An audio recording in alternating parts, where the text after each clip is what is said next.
কংগ্ৰেছ দলে সমগ্ৰ ভাৰতবৰ্ষত ভাৰত জোৰো যাত্ৰা হাতত লোৱাৰ সময়তে অসম প্ৰদেশ কংগ্ৰেছ সমিতিৰ সভাপতি ভূপেন বৰাই বগৰীবাৰী মহামায়া মন্দিৰত মা মহামায়াৰ আশীষ লৈ পাণবাৰী ঐতিহাসিক নবাবী মছজিদত দুৱা আৰু ধুবুৰীৰ টেগ বাহাদুৰ গুৰুদ্বাৰত আশীষ লৈ ভাৰত জোৰো যাত্ৰাৰ শুভাৰম্ভ কৰে।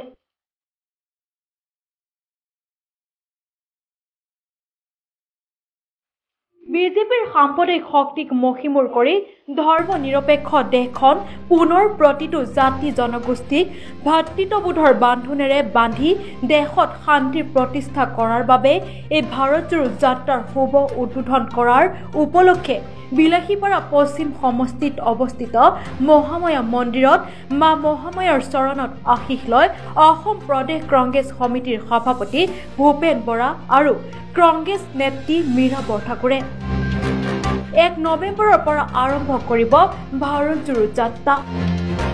গোলকগঞ্জ সমষ্টিৰ পৰা শদিয়ালৈ এই ভাৰত জোৰো যাত্ৰা কাৰ্যসূচী হাতত লৈছে অসম প্ৰদেশ কংগ্ৰেছ সমিতিয়ে। এই নামনি অসমৰ আটাইতকৈ প্ৰাচীন শক্তিপীঠ মা মহামায়াৰ ল'বলৈ পাই সকলোৱে কৃতাৰ্থ হৈছোঁ। কালিলৈৰ পৰা আমি সকলোৱে প্ৰায় 2 মাহতকৈ বেছি সময় 835 কিলোমিটাৰ পদযাত্ৰাত অংশগ্ৰহণ কৰিম। কাৰোৱে ইমান দূৰ খোজকঢ়াৰ আমাৰ আগৰ অভিজ্ঞতা নাই। গতিকে আমাৰ যদি কিবা দায় দুখ আছে সকলো দুখ মৰিখন কৰি মা মহামায়া আমাক শক্তি দিব, ৰাইজৰ স্বাৰ্থত দেশৰ বাবে আমি যাতে আগবাঢ়ি যাব পাৰোঁ। কিন্তু বিজেপিয়ে ইতিমধ্যে কটাক্ষ কৰি কৈছে যে ধুবুৰীৰ পৰা কিয় অসমটো শদিয়াৰ পৰা আৰম্ভ হৈ ধুবুৰীত কিয় মানে আপোনালোকে বাছি ল'লে?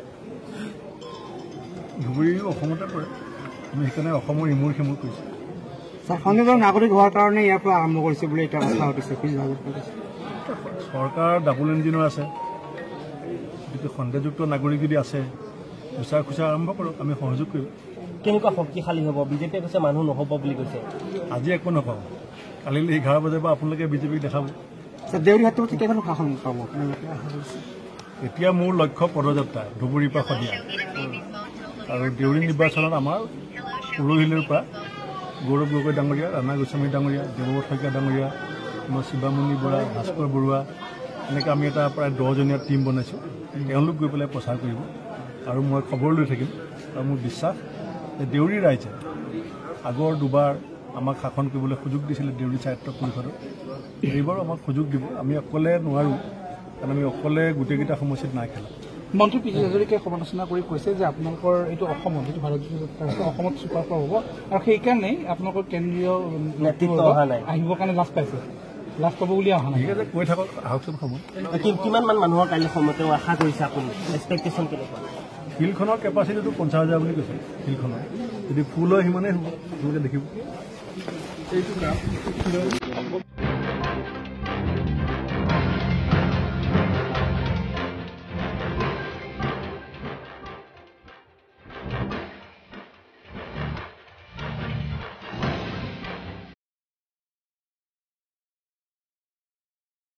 গৌৰীপুৰৰ পৰা শামছুল হকৰ প্ৰতিবেদন, PI নিউজ।